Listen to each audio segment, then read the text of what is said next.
8 de la mañana con 4 minutos. Amigos y amigas, en la época de Maguad, cuando el país enfrentó serias dificultades, la crisis, recordarán ustedes, con toda la dolarización, hubo un proceso de devaluación muy grande en el país. Frente a este escenario, se creó lo que en ese entonces fue el denominado bono de la pobreza, para de alguna manera compensar toda este desfase con la devaluación y el efecto que tenía en los sectores más vulnerables. Al cabo de más de 2 décadas, el Estado ha destinado más de 5.900 millones de dólares, según un estudio del diario El Universo, para pagarlo, y otros 4.600 millones en ayudas que se han incorporado a lo largo de estos años. Con ello estamos hablando de 10.500 millones de dólares. A propósito, sin contar los primeros 7 años en los que no existe la información al respecto. ¿Cuánto ha cambiado el país? Se habló de que es una medida para, de alguna manera, ayudar a los sectores más vulnerables para que salgan de los niveles de extrema pobreza. ¿Cuánto ha avanzado? ¿Cuáles son los beneficios o no de la política de bonos establecida en el país? ¿Para qué han servido? Vamos a analizarlo con nuestros invitados. La doctora Ana Patricia Muñoz, ella es la directora ejecutiva del Grupo Faro, y nos acompaña el viceministro de Inclusión Económica, Diego Monsalve, a quienes les damos la más cordial bienvenida. Ana Patricia, si me permite, viceministro, inicio con la doctora Muñoz, con una brevísima visión. El Grupo Faro hace constantemente investigaciones. ¿Cuál ha sido la repercusión que han tenido los bonos en el país? Bienvenida, buen día. Buenos días, Carmen, Andrés, señor viceministro. Gracias, Carmen, por poner sobre la mesa este importante tema. En efecto, Faro ha hecho varias publicaciones, sobre todo descriptivas de la evolución de estos bonos, o de las que más generalmente se conoce como transferencias monetarias, condicionadas o no condicionadas. De hecho, tenemos un visualizador con datos interactivos y con mapas en la página de Faro Data que con gusto les puedo transmitir luego, para que la ciudadanía, que la sociedad entienda de mejor manera el propósito, los efectos y la importancia que tiene que como sociedad creamos que todos merecen igualdad de oportunidades. Aquí, Carmen, lastimosamente, prácticamente el destino de las personas están definidos por la familia en la que nacen, el barrio en el que crecen, la escuela a la que van, factores que no están determinados o que no coinciden con su propio esfuerzo. Pueden haber 2 personas que tienen igual empeño en trabajar, igual ética del trabajo, igual esfuerzo, pero por no haber nacido en las mismas circunstancias, lastimosamente nunca van a tener igualdad de oportunidades. Hay un colega coautor con el que yo trabajo que dice: el sistema capitalista donde una familia no tiene capital es un sistema cruel. Y en ese sentido, estos bonos ayudan a paliar, a mitigar de cierta manera para las familias que están en extrema vulnerabilidad. Entonces, de manera general, esto es positivo, y de hecho hay estudios del BID y de la UNICEF en Ecuador y en muchos países que muestran la importancia y lo beneficioso que esto ha sido para la reducción, por ejemplo, de la pobreza. Solo un dato para luego profundizar. Según el BID, la extrema pobreza se redujo en 30% en el Ecuador gracias al Bono de Desarrollo Humano en específico en el 2013 y en un 20% en el 2015. Entonces, de manera general esto es positivo, pero por supuesto no es la solución eterna a todos los problemas y a los problemas estructurales en el que vivimos. Viceministro Monsalve, el ministro Bernal le ha tomado el pulso, lo vemos permanentemente en territorio, lo vemos con las comunidades. Creo que eso les permite tener visiones muy cercanas de lo que ocurre con la comunidad. ¿Cuál es la evaluación que usted hace desde el Ministerio de Inclusión Social sobre el bono? ¿Qué ha pasado? ¿Cuánto ha permitido que salgan? Nos ha dado algunas cifras la doctora Muñoz, que salgan de esa extrema pobreza, pero parecería ser no es suficiente. Bienvenido, buen día. Muy buenos días, Carmen. Un saludo a usted, Andrés, Ana Patricia. Muchas gracias por la invitación. Yo creo que en efecto usted ha mencionado un tema que es importante. El ministro Bernal es una persona que está en territorio constantemente, y no solamente el ministro, el equipo. El día de ayer estuve en el cantón Guamote, que como ustedes saben es el cantón con mayor tasa de desnutrición crónica infantil en el país. Pero esa cercanía nos da la posibilidad clara de tomar el pulso y de poco a poco ir evaluando el impacto que tienen las transferencias monetarias y el paso siguiente. ¿Por qué? Porque lo que ha dicho hace un momento y ha referido a Ana Patricia es muy cierto. El sistema de transferencias monetarias no es únicamente una exclusividad del Ecuador, está presente prácticamente en todos los países occidentales. Pero ese es un primer paso, Carmen. El segundo paso es también desde el Estado, desde el gobierno, apuntalar a que el uso de ese bono sea un uso precisamente en elementos que ayuden directamente a eliminar o a disminuir los déciles de pobreza. Nuestro sistema, hoy en día como está concebido, no solamente implica una transferencia monetaria, sino además de la transferencia monetaria, nosotros como Ministerio de Inclusión Económica y Social ofrecemos un programa de capacitación para los beneficiarios del bono, bien sea para la empleabilidad o para el emprendimiento. No todos quieren emprender, pero sí pueden estar capacitados para el día que tienen que aplicar para un trabajo, estar en mejores condiciones, mejores calificados y mejores capacidades que otras personas. Entonces, nosotros hemos visto con mucha satisfacción, y le digo, en este sentido, las ferias del encuentro han sido espacios en los que se ha podido visualizar precisamente el impacto de ¿qué? Del bono, ¿no? Porque al fin del día las personas que emprenden reciben una especie de adelanto, un prepago del bono, con lo que se llama el crédito de desarrollo humano, para que puedan emprender en distintas áreas y en distintos aspectos. Uno de los reclamos o de los pedidos constantes ha sido, porque le digo muchas veces, y esto es lo que se evidencia cuando se visita el campo, una experiencia que cuenta el ministro Bernal cuando fue gobernador de la SUA y visitó una parroquia rural del cantón Cuenca que se llama Victoria del Portete, y fue acompañado de técnicos sobre la producción de quesos, de lácteos en general, y una de las personas que estuvo ahí le dijo: vea, gobernador, no necesito que me enseñe a hacer, porque sí sé hacer, necesito que me ayude y me enseñe a vender.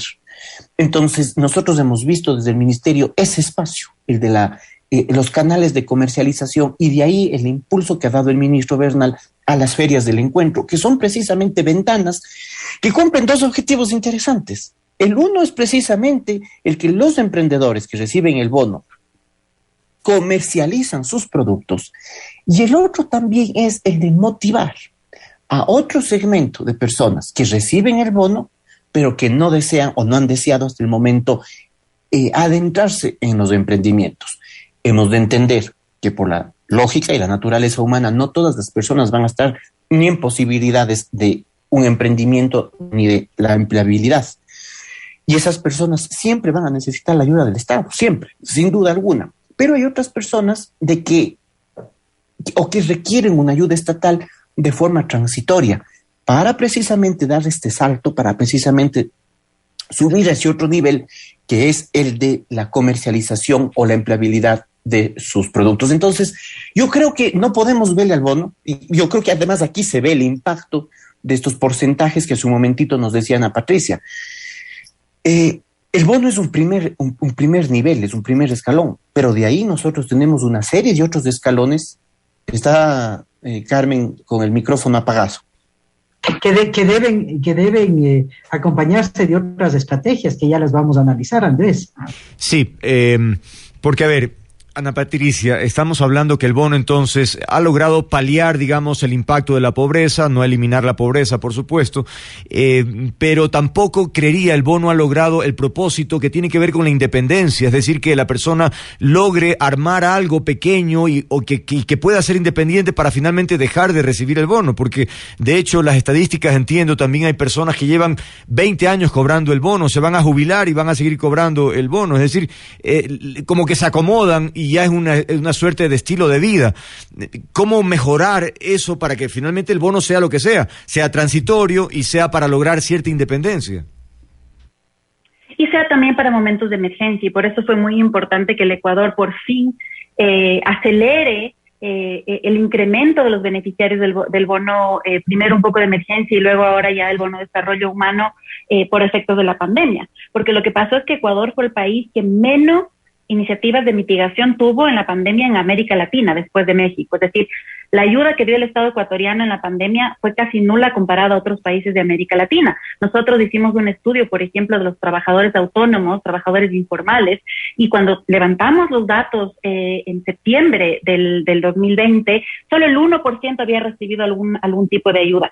Y entonces ahí nos podemos imaginar que ese trabajador autónomo que perdió de la noche a la mañana sus ingresos, que estaba trabajando hasta 70 horas a la semana, no recibió ninguna ayuda. De hecho, el mismo FMI indicó en su primer informe para su primera carta de entendimiento con el Ecuador, antes del ajuste, que solo el 37% de quienes debían recibir el bono del quintil más bajo, es decir, los pobres más pobres, estaba recibiendo el bono. Entonces, definitivamente el Ecuador estaba muy, muy retrasado, en parte porque la emergencia necesitaba ponerse al día en eso, y hemos visto el incremento en los 2 últimos años que, según el último análisis, no está llegando todavía al 80% que se quisiera llegar, pero que ha incrementado de manera importante. Entonces, Andrés, ahí respondo un poco a tu pregunta, que en estos momentos de emergencia se debe apuntalar estas políticas solidarias que son obligación del Estado. En efecto, como tú dices, hay que ver cuál es el propósito, y un poco el viceministro también mencionaba, ¿no? El propósito no es que las familias tengan esto como su ingreso permanente. Ahora, Andrés, el bono de desarrollo humano son $50.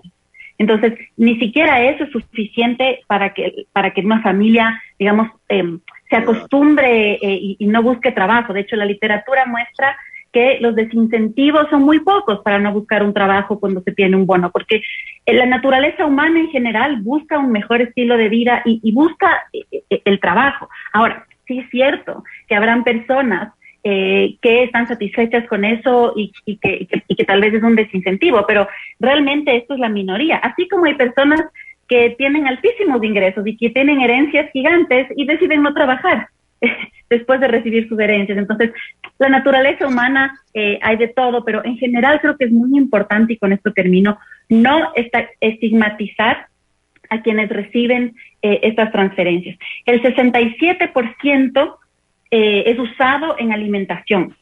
Y de hecho, esto es muy importante que poco se hable en el Ecuador. Hay un dato de UNICEF que muestra, porque generalmente estos bonos son a madres, cabezas de familia, da un poder de negociación más alto económico a las mujeres y reduce la violencia intrafamiliar.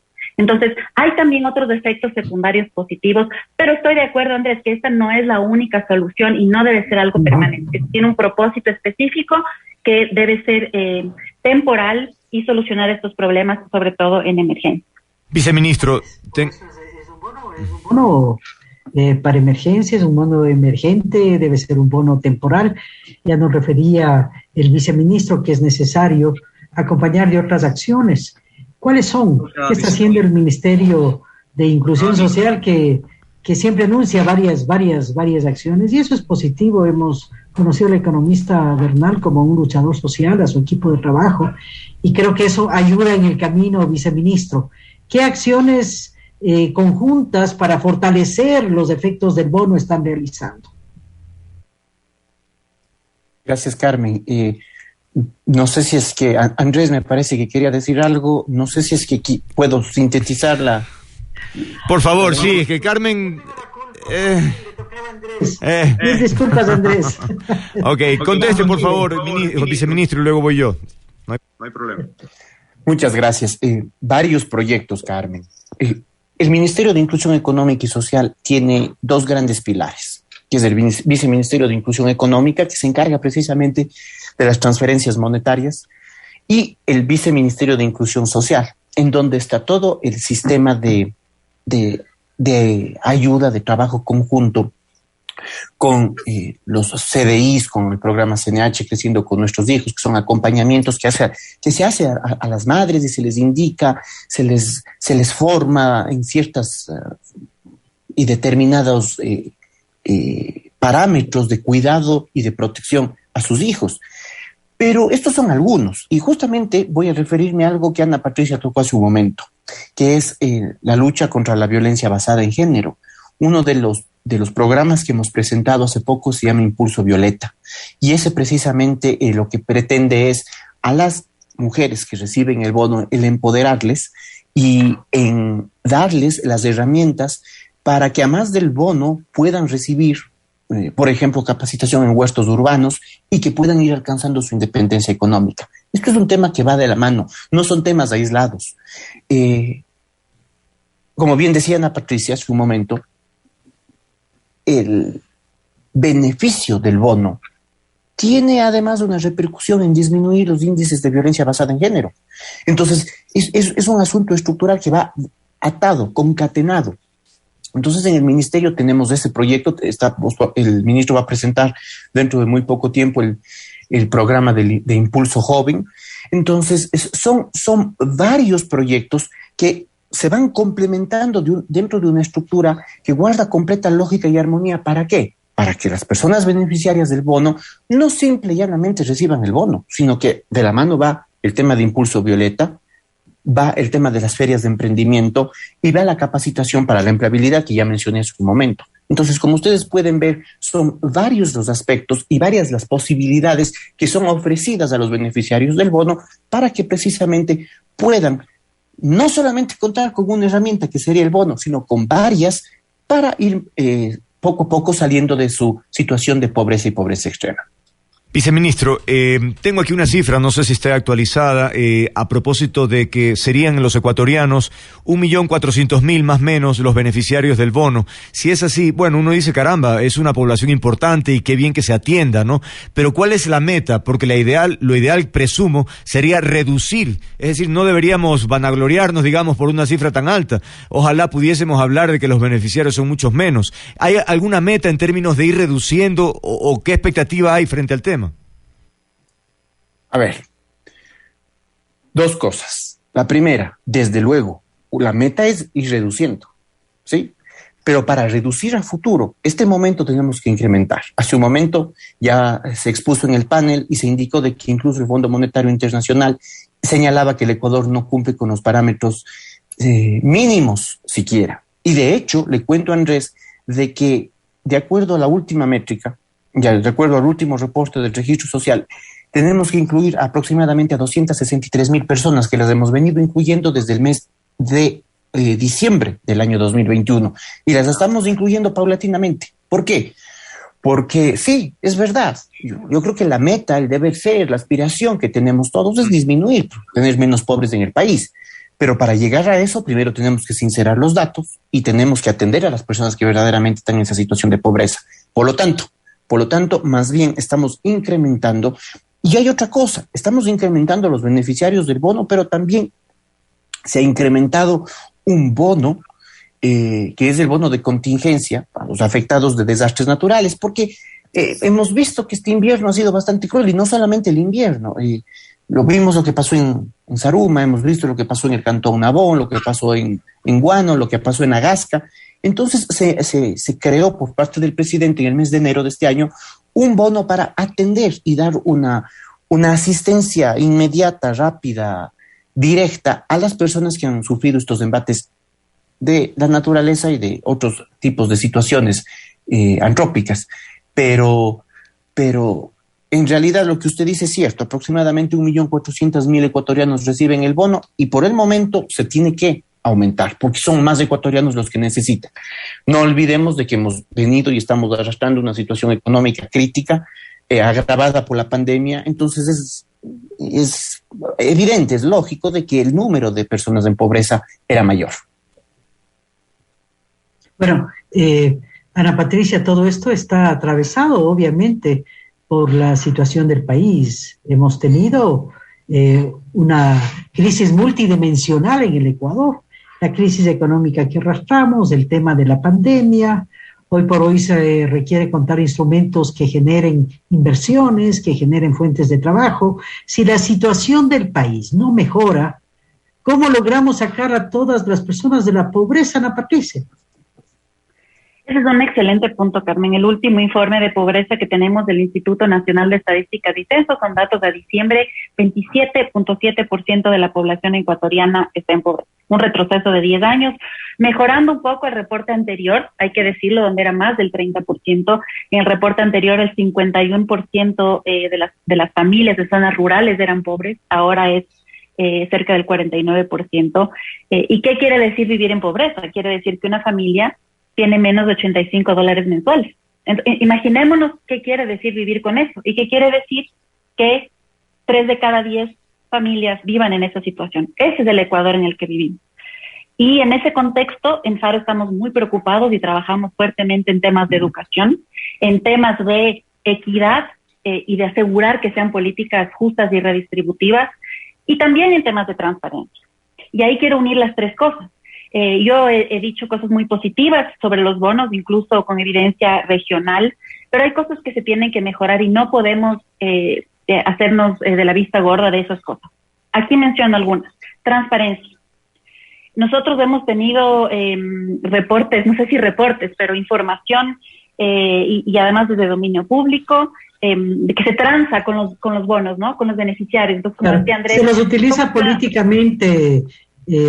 utiliza políticamente, sobre todo esta fue una constante en el gobierno de Correa, ¿no?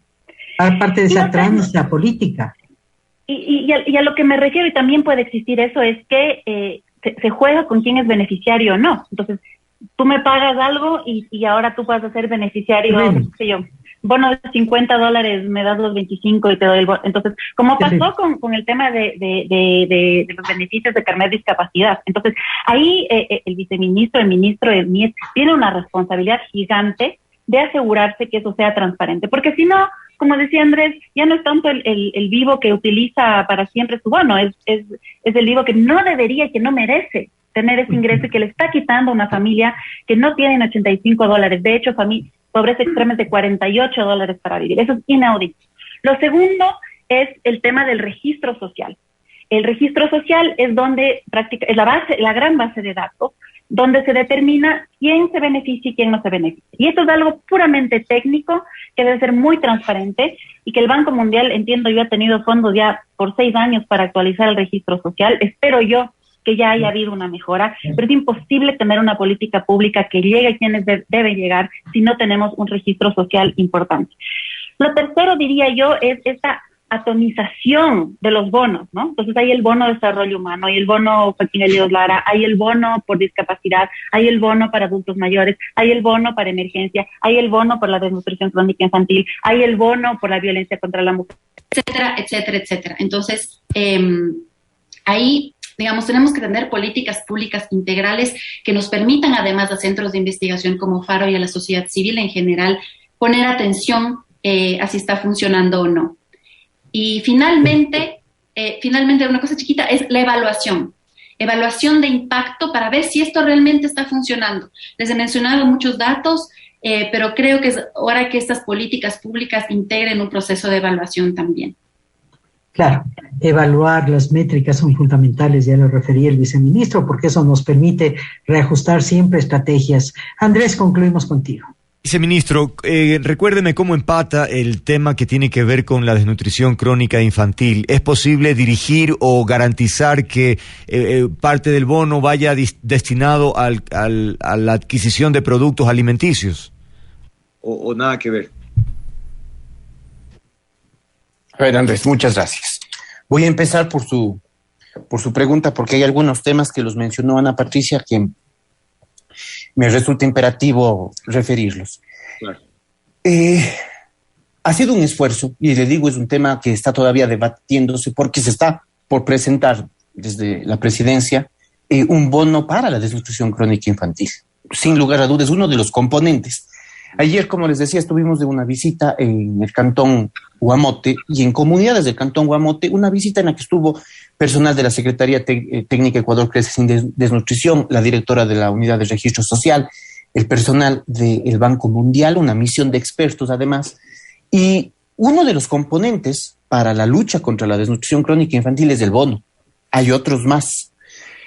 Pero lo que estamos haciendo y lo que se está todavía debatiendo, porque todavía no se presenta este bono, sino se está precisamente afinando, pero sí, en realidad es el compromiso que deben tener de cierta manera las madres de los chequeos médicos y constantes, ¿no?, para acreditar que en efecto ellos están dando el seguimiento oportuno y pues, la lógica del cuidado maternal que tiene que darse. Entonces, es uno de los elementos, pero el tema de saber precisamente cómo se destina el bono a la compra de un producto determinado, eso lo hemos analizado y eso hemos querido hacerlo, pero Andrés, eso demanda una plataforma tecnológica enorme. ¿Por qué? Porque esa plataforma tecnológica tiene que estar conectada desde con la tienda donde la persona va a ir. No olvidemos de que especialmente en las zonas rurales más alejadas es donde los índices son más elevados. Entonces, o el obligarle a una madre gestante o una madre con un niño pequeño que acuda a un centro poblado a comprarle una tienda especializada o específica, eso demandaría incluso un gasto quizás mayor. Pero en realidad, y como hace un momento decía Ana Patricia, el 67% del bono normalmente se destina a alimentación. No se diga el bono que va a ser para las madres gestantes y para los niños menores. La práctica internacional, la evidencia internacional nos ha demostrado y nos han presentado eso los expertos internacionales, que es realmente muy, muy, muy bajo cuando se trata de un bono para desnutrición crónica, es muy bajo el desvío para otros fines. Entonces, como le digo, eso hubiese demandado un tema de una plataforma enorme que tiene que llegar, y usted me entenderá, hasta la tienda más chiquita. Entonces, lo que estamos haciendo es, bueno, entiendo que en los próximos días el señor presidente anunciará ya oportunamente cuando todos estos detalles estén terminados y finiquitados. Sin embargo, yo sí quiero hacer hincapié en algunos temas. Cuando Ana Patricia decía el señor ministro, el señor viceministro, mayor transparencia, pero a través de ella tocó el tema de la unidad del registro social. Y yo aquí quiero ser muy enfático. Años atrás, la unidad del registro social dependía del Ministerio de Inclusión Económica y Social, pero precisamente por un examen, una auditoría de Contraloría y una recomendación de Contraloría de independizarle, se independizó a esta unidad, que es una unidad, es una institución completamente independiente y es la que realiza el levantamiento de la información. En otras palabras, el Ministerio de Inclusión Económica y Social de cierta forma es un pagador.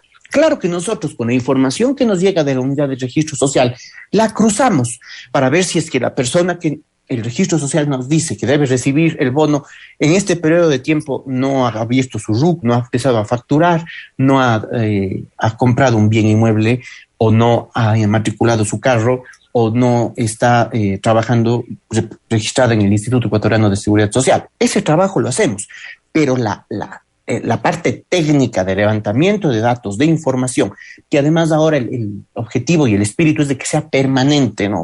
Un tema de trabajo de campo permanente y que la retroalimentación de la información sea constante, eso lo realiza sin lugar a dudas el registro social. Sobre el tema del impacto, eso es indispensable hacerlo. Y ayer justamente con el Banco Mundial, una de las cosas que conversábamos, ya que vamos a sentarnos la próxima semana para negociar. Viceministro, nos quedan unos minutitos. Ya, fondos adicionales, es precisamente en ese ámbito. Y termino con algo rapidísimo, la atomización de los bonos. El señor presidente ha dispuesto, y esa es su política, el pasar de esta atomización de los bonos a un sistema de bonos más simple, más directo, más claro, más conciso, que se llamará el sistema de bonos Prospera, en el cual estamos trabajando. Bien, muchas gracias. Yo creo que esos son temas que deben convocar a la sociedad en su conjunto. Es importante articular trabajos y es una responsabilidad de todos. Es una responsabilidad colectiva para mejorar las condiciones de los sectores vulnerables de nuestro país. Insistimos, si es que no cambiamos la situación económica, si permanecemos en esta crisis multidimensional, difícilmente podremos enfrentar con toda la solvencia que el caso amerita el tema de la pobreza en el Ecuador y la extrema pobreza. Muchas gracias, Ana Patricia Muñoz, por habernos acompañado. Viceministro, muy gentil por haber estado. Muchas gracias a ustedes, Carmen, Andrés. Un saludo, Ana Patricia. Gracias. 8:30.